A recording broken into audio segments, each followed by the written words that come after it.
अस्सलाम वालेकुम व्यूअर्स, आप देख रहे हैं ज़ईश कमल कुकिंग कॉर्नर और आज हम बनाने जा रहे हैं रफ़ान जेली, जो कि बच्चों की बहुत ही फेवरेट होती है और किसी भी रेसिपी में आप इसे यूज़ कर सकते हैं। वैसे तो बॉक्स के पीछे रेसिपी लिखी होती है, लेकिन अगर इस रेसिपी को फॉलो करें तो आपको इसको जमाने के लिए फ्रीज़र में रखना पड़ता है, लेकिन अगर आप मेरी रेसिपी को फॉलो करेंगे तो आप इसको रूम टेम्परेचर पर ही जमा सकते हैं। तो चलिए रेसिपी स्टार्ट करते हैं। बिस्मिल्लाहिर्रहमानिर्रहीम। सबसे पहले जेली को फ्राई पैन में निकाल लेंगे और इसमें जाएगा 1.5 कप पानी का। इसको हम मीडियम फ्लेम पे पकाएंगे।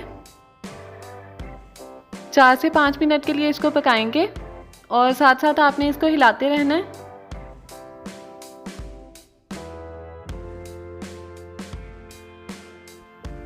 जेली को प्लेट में निकाल लेंगे और 10 से 15 मिनट रूम टेम्परेचर पे इसको ठंडा होने देंगे।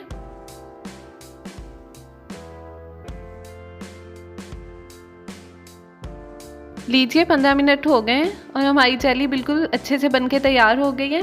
अब इसकी कटिंग कर लेते हैं।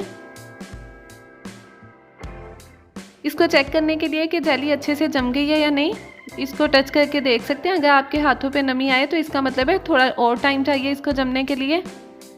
दूसरी साइड से भी कटिंग कर लेते हैं।